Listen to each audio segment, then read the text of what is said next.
नमस्कार दोस्तों, आप सभी का स्वागत है। हम पढ़ रहे हैं हिंदी साहित्य का इतिहास। हिंदी साहित्य के इतिहास में हमने सबसे पहले पढ़ा जैन साहित्य के बारे में और उसके बाद में हम आज पढ़ेंगे सिद्ध साहित्य के बारे में।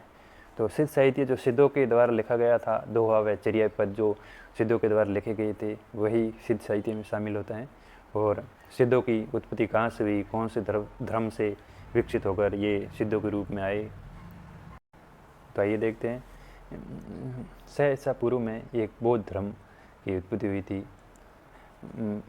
भगवान बुद्ध को तो आप जानते ही हो। तो भगवान बुद्ध ने बौद्ध धर्म की स्थापना की और बौद्ध धर्म आगे जाकर दो भागों में बंटा। एक तो महासंघिक और स्वराष्ट्रवाद। बौद्ध धर्म कितने भागों में बंट गया, महासंघिक और स्वराष्ट्रवाद। महासंघिक बाद में हीनयान के रूप में बढ़ा आगे, और स्वराष्ट्रवाद है जो महायान के रूप में आगे बढ़ा। फिर महायान का विकास आगे मंत्रयान के रूप में हुआ, फिर आगे वज्रयान के रूप में हुआ। तो यही वज्रयान है, इसी में ही 84 सिद्ध हुए थे। तो ये वज्रयान अगर पूछ ले कि सिद्ध बौद्ध धर्म की कौन सी शाखा में हुए, तो वज्रयान। कहाँ हुए? वज्रयान में। और उसके बाद में सहजयान और आगे नाथों की उत्पत्ति हुई। और उसके बाद में एक तरह से देखें तो ये नाथ साहित्य का ही विकास संत साहित्य के रूप में होता है। और इन दोनों के, नाथ और संतों के बीच की कड़ी है निरंजनी संप्रदाय, जो हरिदासी निरंजनी ने चलाया था। आगे हम देखेंगे सिद्धों का क्षेत्र। सिद्ध कौन से क्षेत्र में विद्यमान थे, तो इनका क्षेत्र था पूर्वी भारत में ये विद्यमान थे, जो जैसे बंगाल है, बिहार है, उड़ीसा है, तिब्बत है और नेपाल। इस क्षेत्र में सिद्धों का दबदबा था। और सिद्ध साहित्य पर सर्वप्रथम कार्य किसने किया, सिद्ध साहित्य को प्रकाश में लाने के लिए सर्वप्रथम किसने कार्य किया, तो एक विद्वान है जिनका नाम है बेंडल। बेंडल ने इस कार्य का शुभारंभ किया और सर्वप्रथम संपादन किया। ये संप्रदाय नहीं, संपादन है। पहली बार पीपीटी बना रहे तो थोड़ी मिस्टेक, कुछ मिस्टेक है बीच में, तो ये बेंडल है। इन्होंने शुभारंभ किया और सर्वप्रथम संपादन किया इन्होंने। और ये हजारी प्रसाद नहीं है, यहाँ पर हजारी प्रसाद नहीं है, यहाँ पर हर प्रसाद शास्त्री है। क्या है? हर प्रसाद शास्त्री है। और इन्होंने बहुत ज्ञान नहीं, बहुत गान और दुहा का संपादन किया। क्या क्या संपादन किया? और इनकी भाषा है जो बांग्ला है। ये हरप्रसाद शास्त्री का ग्रंथ है, बहुत गान और दुहा इन्होंने बांग्ला भाषा में संपादन किया।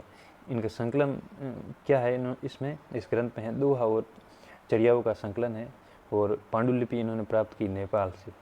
पांडुलिपि तो आप समझते ही होंगे, जो सिद्धों और नाथों ने अपने हाथ से लिखा था, वो अभी भी संग्रहालयों में सुरक्षित है, नेपाल या तिब्बत में। तो हरप्रसाद शास्त्री जी नेपाल से पांडुलिपियाँ प्राप्त की और उनका एक बुक के रूप में संकलन करके बांग्ला भाषा में लिखा। तो ये हो गई हरप्रसाद शास्त्री जी। उसके बाद है राहुल सांकृत्यायन। इन्होंने भी श्री साहित्य पर महत्वपूर्ण कार्य किया था। इनकी जो संपादन है वो है हिंदी काव्य धारा, जो 1945 में आया। इन्होंने पांडुलिपियाँ प्राप्त की थी तिब्बत से। कहाँ से? तिब्बत से। हरप्रसाद शास्त्री जी ने नेपाल से की और राहुल सांकृत्यायन जी ने तिब्बत से प्राप्त की। और इसमें संकलन है दोहा और चर्या होगा। इसमें किसका संकलन है? दोहा और चर्या होगा।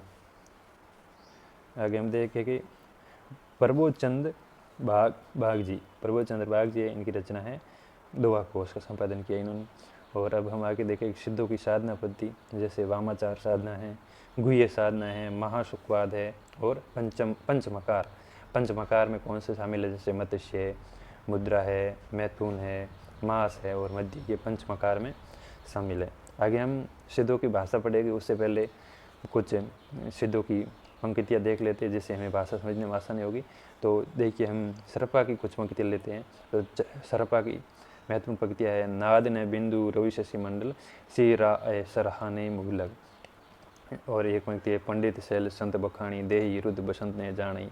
एक और है, जही मन पवन ने संसरई रवि शशि नहा प्रवेश। ये सरपा की महत्वपूर्ण पंक्तियाँ है। तो हम आगे देखेंगे कि इनकी भाषा कौन सी थी। तो सिद्धों की भाषा के बारे में बात करें तो डॉक्टर बच्चन सिंह अनुसार इनकी भाषा अपभ्रंश के निकट थी। मुनिदत्त के अनुसार संध्या भाषा थी। कौन सी? संध्या या संध्या भाषा। अगर संध्या भाषा के बारे में बात करें तो सर्वप्रथम संध्या या संध्या भाषा कहने वाले मुनिदत्त ही हैं। और इन्होंने क्या कहा, संध्या या संध्या भाषा है। और दोहो में जो भाषा है वो अवध के निकट है। बच्चन सिंह ने क्या कहा, जो दोहो में भाषा है वो कौन सी है, अवध के निकट है। और इनकी भाषा पर मागधी अपभ्रंश का प्रभाव दिखाई देता है। और सिद्ध साहित्य का रूप की बात करें तो ये मुक्तक लिखा है, मुक्तकों में लिखा हुआ है। देखिए साहित्य दो तरह से होता है, एक होता है प्रबंध और एक होता है मुक्तक। तो प्रबंध में तो आप जानते ही हो, किसी नायक पर उसका चरित्र होता है, उसके ये किसी विशेष जीवन खंड का चरित्र होता है जो क्रमबद्ध लिखा जाता है। जैसे घटना एक दोहा है तो वो उसके बाद उससे अगला दोहा उस घटना से आगे घटना का जिक्र करेगा।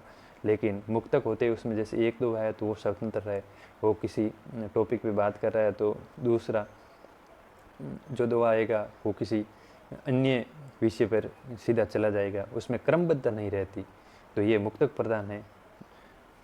और प्रबंध नए के बराबर लिखे गए सिद्ध साहित्य में।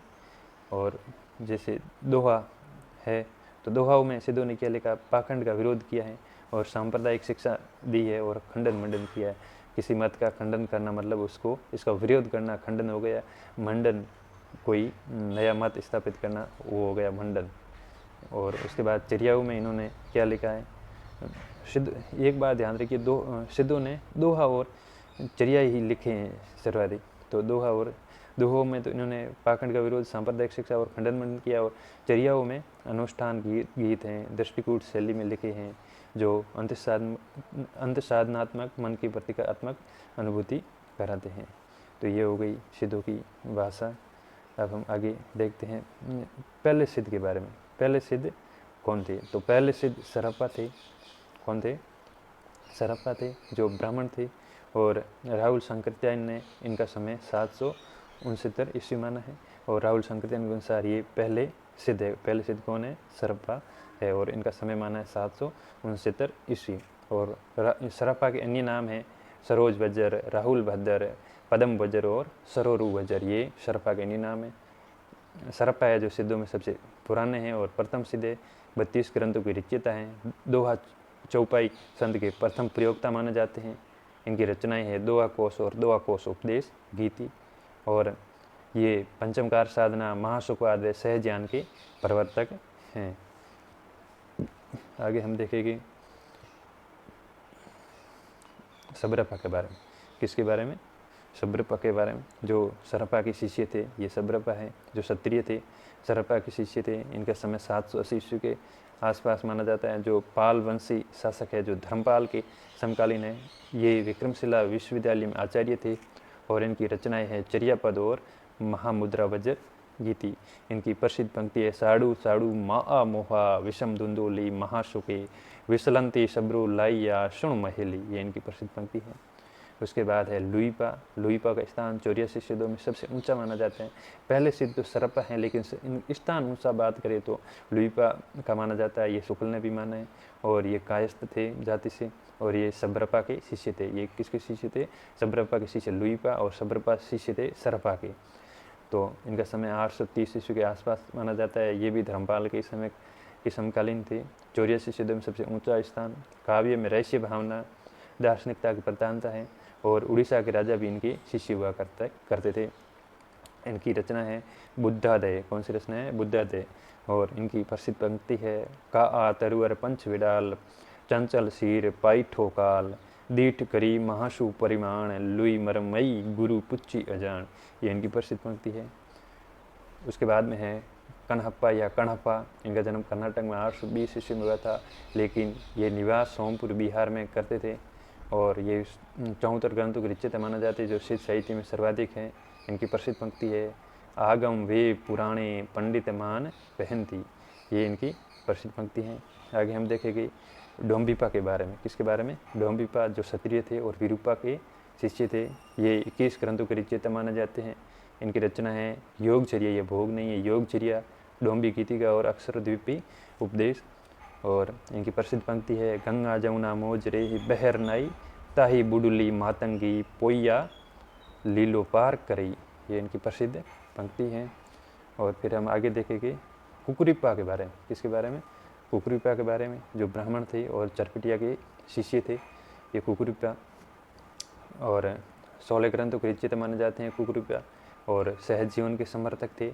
इनकी प्रसिद्ध पंक्ति है, हाउ निवासी खमण बता रे मोह और वियोग कहने जाई, ये इनकी प्रसिद्ध पंक्ति है। उसके बाद शांति पा, इनकी एक उपाधि है कलिकाल के सर्वज्ञ, इनको कलिकाल के सर्वज्ञ कहा जाता है। और आगे हम देखें कि सिद्ध साहित्य में महिलाएं भी हुई है, जैसे 84 सिद्ध हुए उसमें महिलाएं भी शामिल है। तो महिलाओं को योगिनी या भैरवी कहा जाता था। ये क्या है, योगिनी, यहाँ पे योगिनी या भैरवी कहा जाता था। और डॉक्टर बच्चन सिंह ने क्या कहा है कि आक्रोश की भाषा का पहला प्रयोग सरप्पा में ही दिखाई देता है। ये कथन किसका है, बच्चन सिंह का। और राहुल सांकृत्यायन कहते हैं कणप्पा पांडित्य और कवित्व में बेजोड़ थे। पांडित्य और कवित्व में बेजोड़ कौन थे, कणप्पा या कणप्पा, ये राहुल सांकृत्यायन जी कहते हैं। और आगे हम देखेंगे सिद्ध साहित्य की प्रवृत्तियाँ। सिद्ध साहित्य की प्रवृत्तियाँ क्या है वो हम देखेंगे। तो ये गुरु की महत्ता को स्वीकार करते थे, ये निरीश्वरवादी थे, ये ईश्वर को नहीं मानते थे। ये इनका मानना था कि ईश्वर तंत्र मंत्र और चमत्कार के द्वारा सिद्धि या मोक्ष इसी जन्म में के प्राप्त किया जाता है, ईश्वर जैसी कोई चीज़ नहीं है। तो ये निरीश्वरवादी थे। और शास्त्रवाद, ये शास्त्र है, यहाँ पे शास्त्रवाद का विरोध है, लोकवाद का समर्थन। शास्त्रवाद जैसे वेद है, पुराण है, इसका इन्होंने विरोध किया और लोकवाद का समर्थन किया। और जाति पाति वर्ग वर्ण वेद की भी निंदा की। स्त्री के विरोधी नहीं, लेकिन गृहस्थ जीवन के विरोधी, गृहस्थ जीवन के तो विरोधी थे लेकिन स्त्री के विरोधी नहीं।